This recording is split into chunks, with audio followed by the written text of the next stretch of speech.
Well, hey, I'm excited because guess what we get to do today? Yes, that makes 2 weeks in a row. Yes. I love this. I think for 2022, we should do one of these every week. Yes. Can we make that happen? Yeah. That would be phenomenal.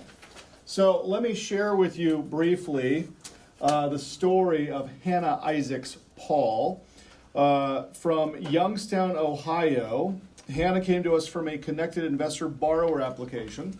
She spoke to James Rogers. Where's James? So James, you spoke with her first. And Kira Clausen. Where's Kira?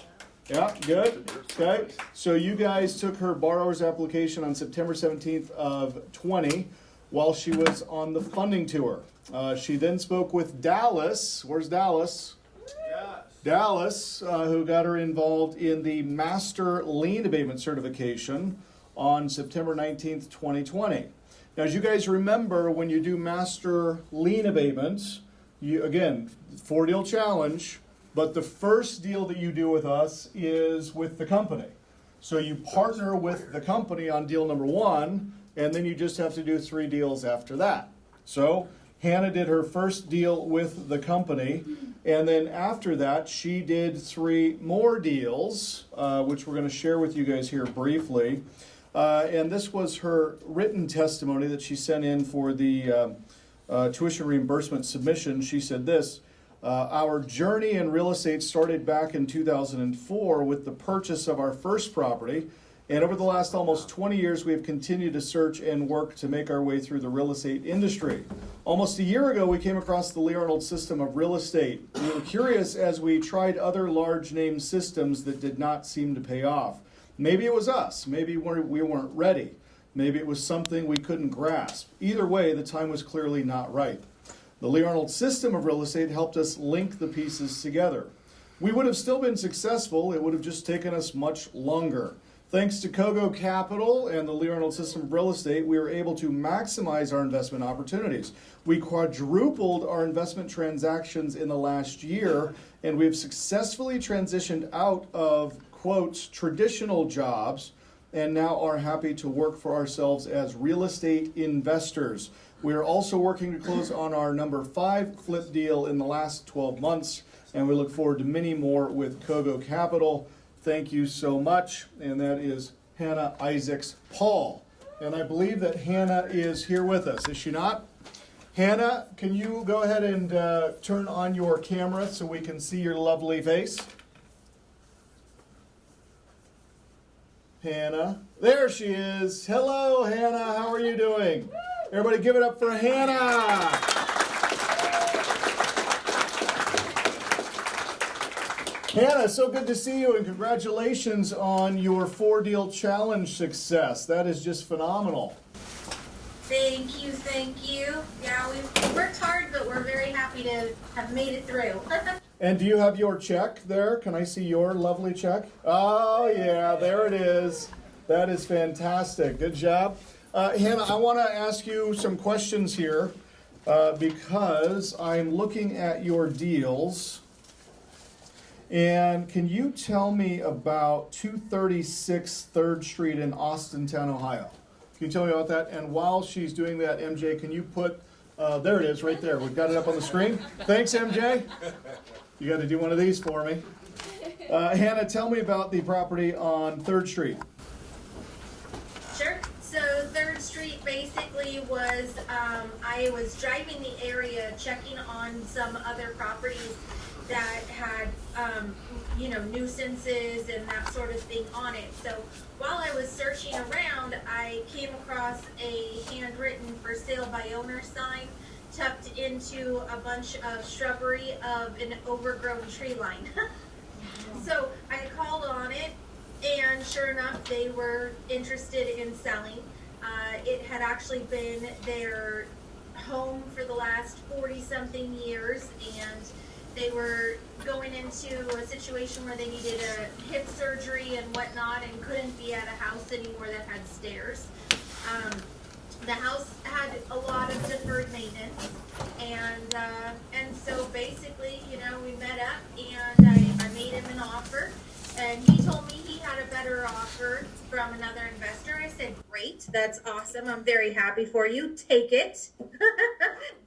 And we shook hands and called it a day. And about 2 weeks later, he called me back and said, in fact, actually, I'll go ahead and take your offer. And I said, okay, then. And what happened? What happened with the other offer that he decided to go with your offer? You know, I'm not sure if it ever actually existed or if maybe it was like an offer just to make contact. And then when they actually saw the house and what was going to be needed to make it back to a livable, maybe they changed their mind. I didn't really ask too much. I just figured, Okay. a win-win for both of us. My acquisition team is behind the TV here clapping because this happens to you guys all the time, right? Yeah. People tell us they have an offer that's higher, and we're like, sure, go to that offer. And we usually hear back from them most of the time because there's a lot of pretenders out there. There's very few actual deal makers that close deals. So what did you end up buying that house for, Hannah? How much? I believe it was 19,000 or 18,500. Okay. And how much did you put into it? I did put in a little bit more than I had planned, but such is how sometimes it works out. So I think I ended up putting in about 20. Wow. Okay. And how much did you sell it for?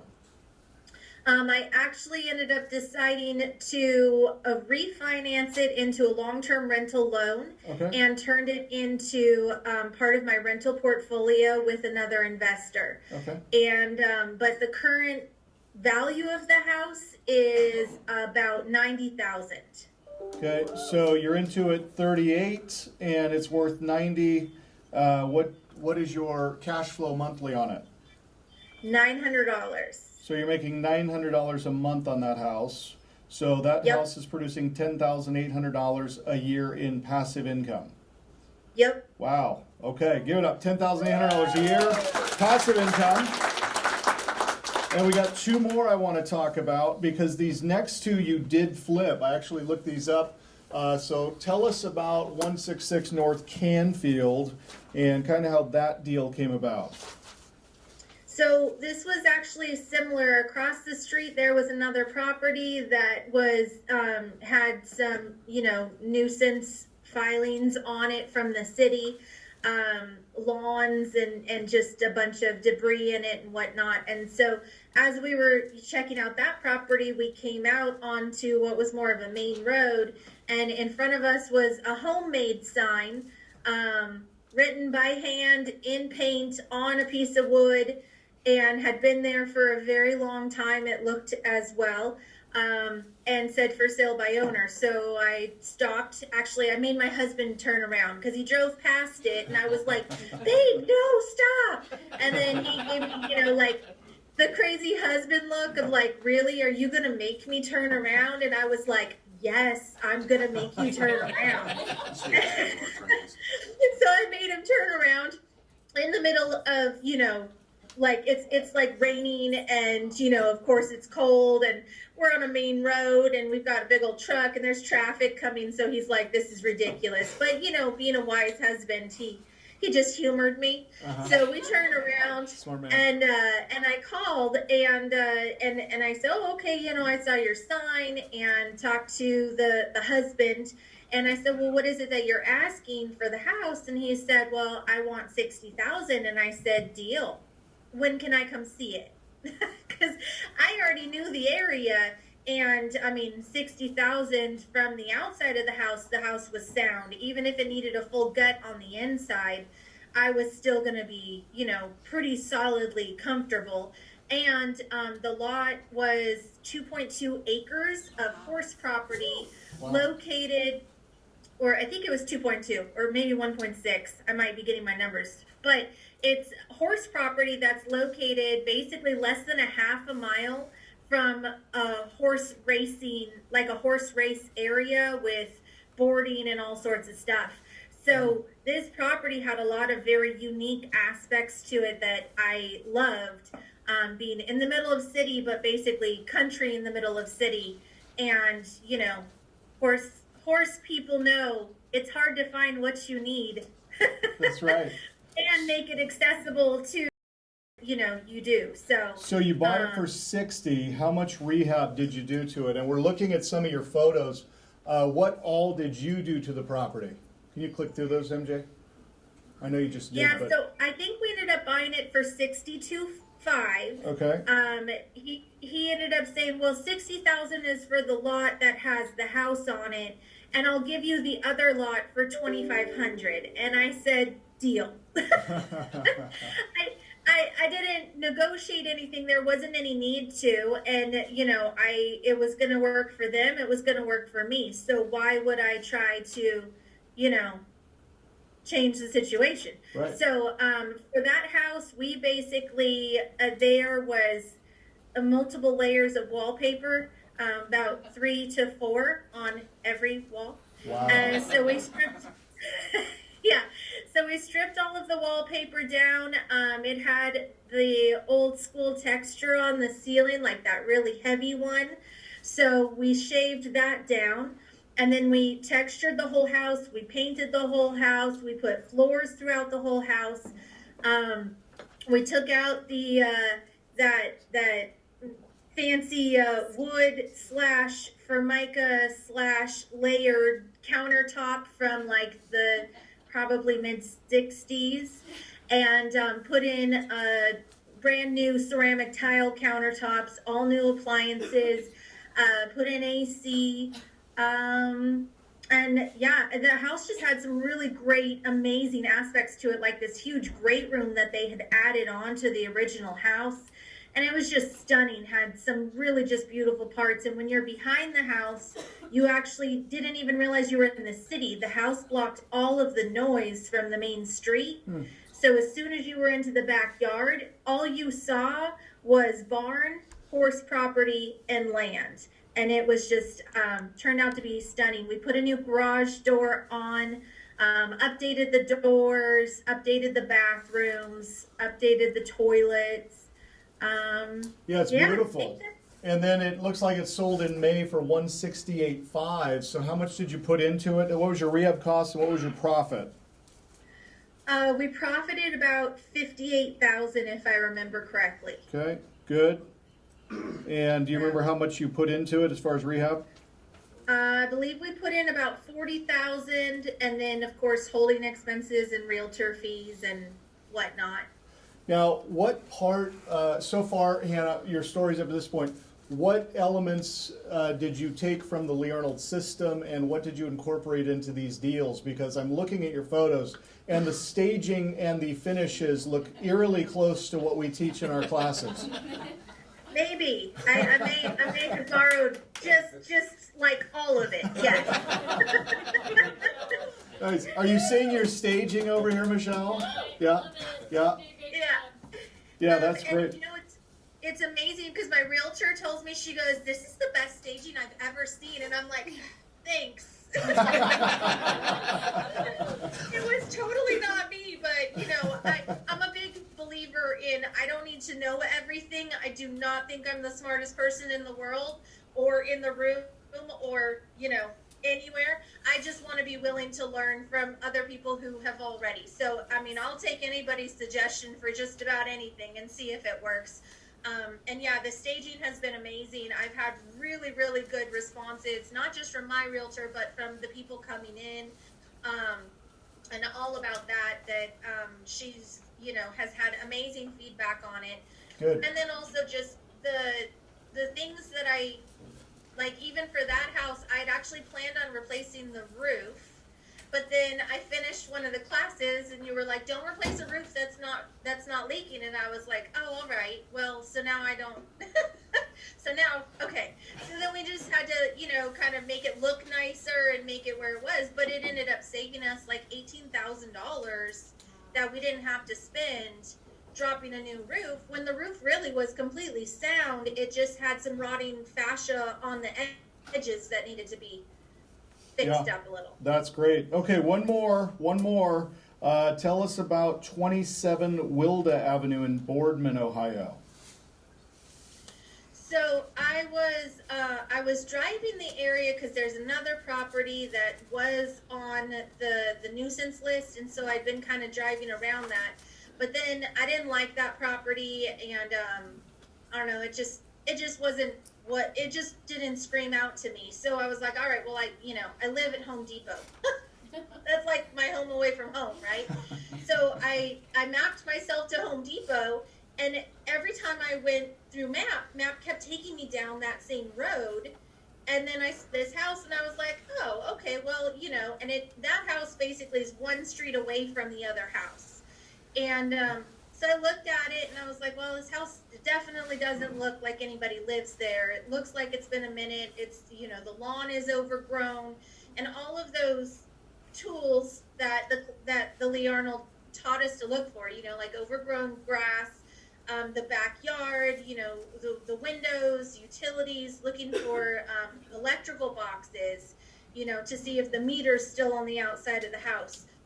All that stuff, it checked every box. So I was like, all right. So I researched it and called, the person who owned it. Turns out he was in another state. And so I called him and talked to him. And I said, okay, how much are you looking for the house? And he's like, well, how much can you offer me? I said, okay, well, let me work some numbers. Can I see the house? He goes, yeah. Go ahead. You could just go walk around or whatever. So, okay. So he told me the house was locked. I'm a big fan of try every door. And hey, I'll just apologize later if the cops come. But so far they've never come yet. Something else you learned from the Lee Arnold system. That one may not necessarily. We won't blame you for that one. We'll blame my father. That's very much a my dad thing. Okay. But so I tried all the doors. Well, it turns out the back door is wide open. So we were able to walk the whole house without having to get keys and that sort of thing, because he was trying to figure out how to get me keys, and he's in another state, and of course he doesn't know me, and there's another, trust element, whatever. So we walked the whole house. The house was really not in bad condition. It just had been basically walked away from, and so there wasn't anything too major about any of it. And so we made him an offer, and I think I offered him 50, and he said, well, can you do 55? And I said, well, okay. And, because I had enough wiggle room anyways, and, that worked out fine. So we went into it. I believe we had the house done in 21 days. Wow. Okay. And we busted some butt. Now, we had proper motivation because we were leaving to go to Hawaii on a trip with my parents. And I was like, nope, the house has to be listed before we leave, or we're losing 2 weeks. Yeah. So it's got to be done before we're out, So yeah, we jumped on it. I think our rehab was roughly about 27,000, and I believe we profited like 38 on that one. And it sold. It was listed and it sold in under 5 days. So 38,000 in profit on that one, and then as we're going through the photos here, tell us what you did. It looks like paint, carpet. Yeah, so I'm a big fan of texture, obviously. So I textured the whole house. It covers all sorts of crimes. So textured all the house, painted it all throughout, got the carpets all done and beautiful again. Painted the basement. The AC actually was working. I was like, sweet. So we didn't have to put in a new AC. We just had to get it, serviced. And so that was fantastic. The only bummer about that house is it had these old school window pulleys. And so I had to special order all of them. Found a place in New Jersey that actually still sells them.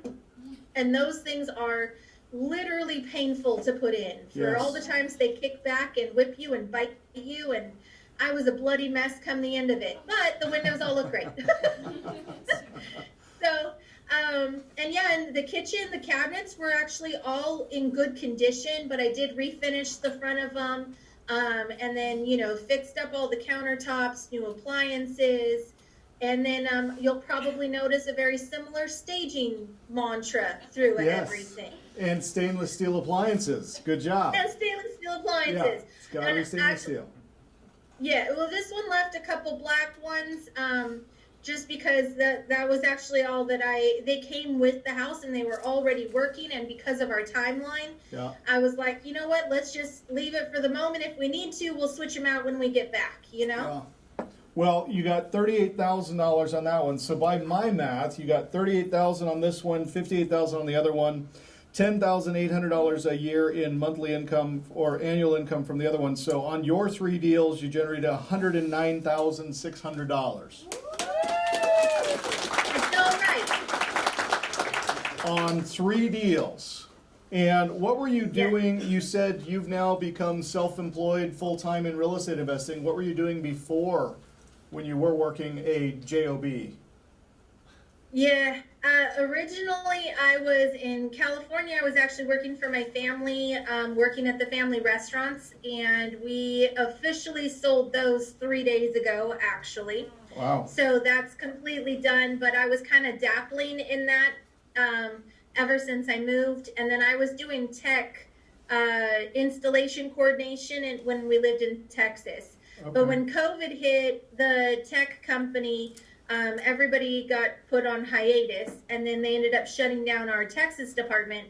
So my husband and I just decided, hey, if we were going to jump, might as well jump now, you know, like basically this might be a sign.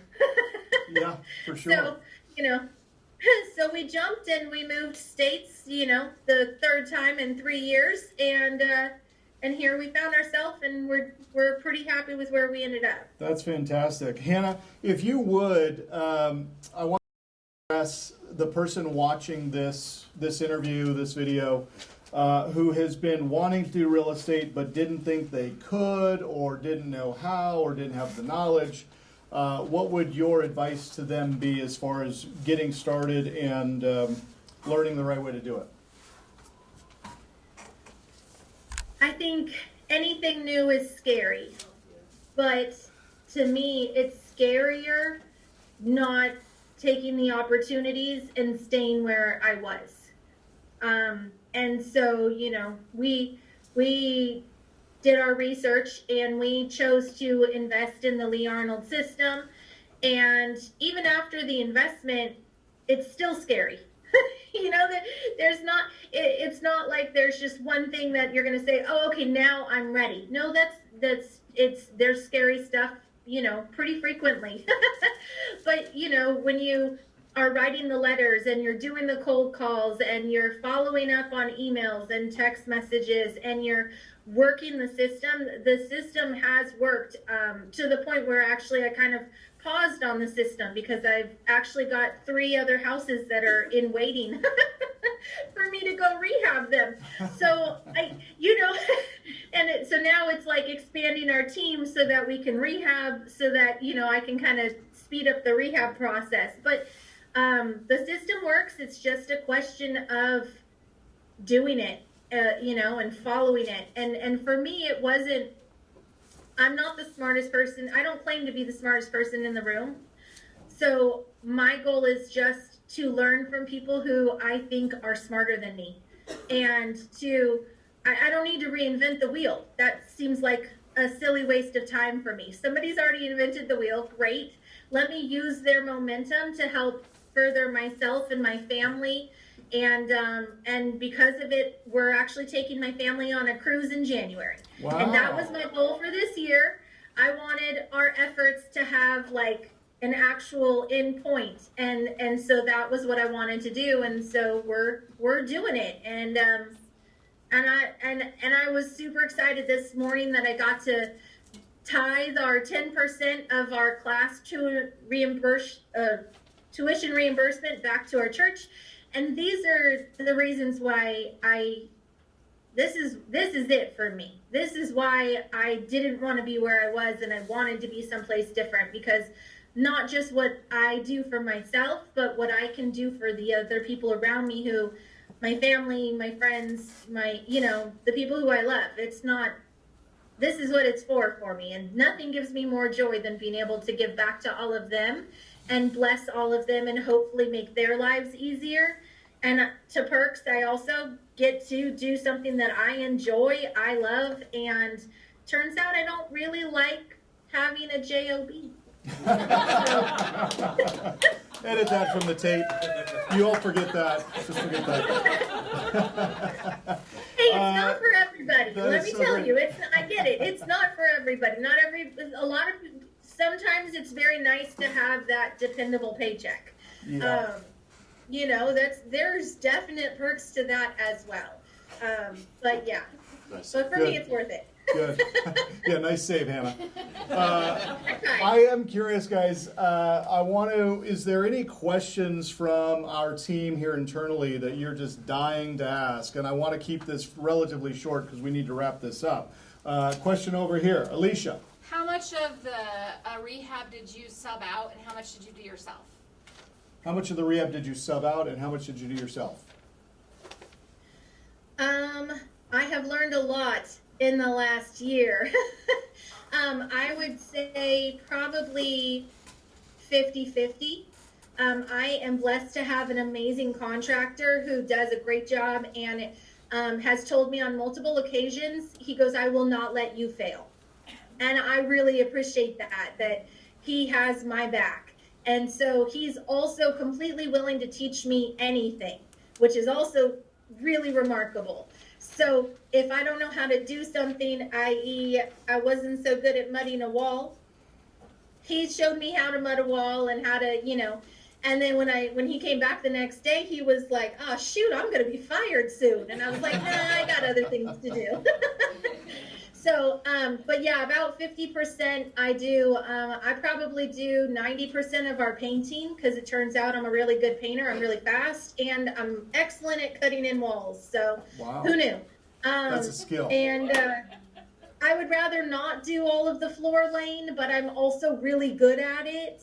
But I would be happy to sub it out when I have somebody to sub it out to. Okay, so Hannah, you're going to come back for Master Rehabber. This is a 4-day class Okay.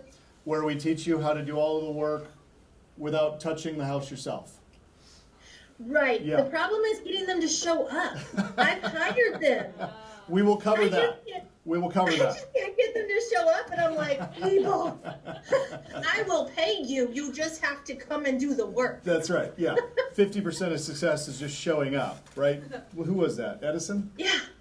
Doug, you have a question. I have a comment. Doug has a comment. So I would watch your HGTV program if you do. Oh. You seem really great. So Did you hear that, Hannah? Doug said he would watch You your would watch my HGTV show. HG. Yeah, so HGTV Well, needs to thank get you your own show. Ironically, that's actually been suggested twice to me this year, apparently. I don't know. But the ironic thing is, I'm actually shy. Go figure. But Does anybody buy that? No. Nobody's buying Yeah, that, huh? I know. My husband's the personable one. I'm good in small groups. And, right now it's like me and my dog. So I'm solid. You're pretty good on live TV, too. This is great. Well, Okay, well, we'll work on it. Excellent. Okay, one more question. Anybody got one? In the back, Mr. Gary Myers. When are the next 3 deals coming to Coco? When are the next 3 deals coming to Coco Capital? Gary wants to know. So one, actually, it just hasn't closed because it fell out of escrow 3 times. So the answer, so Hannah, that is one- really soon. Yeah, so that one was already done. And it's already with Kogo and it's already there. And then another one we actually closed 3 weeks ago with Kogo, and so then that one's hopefully going to market in about 2 weeks. Good. And tomorrow I'm hoping to go look at number 3. So Awesome. fingers crossed. Well, Hannah, you are doing fantastic. We are all very, very proud of you. I want to get a picture with you holding your check. Can you hold up your check? Can we get a photo of this? Yeah, look at that. That's awesome. Good seeing you. Okay. Hannah, thank you so much for being here today, and congratulations on all your success. We are very proud of you, and we are going to tell everyone about you. Just FYI. Well, I appreciate it. So, Thanks so much. Have a great day, guys. Hannah, thanks for being here. Keep up the good work. Talk soon. Bye, Hannah.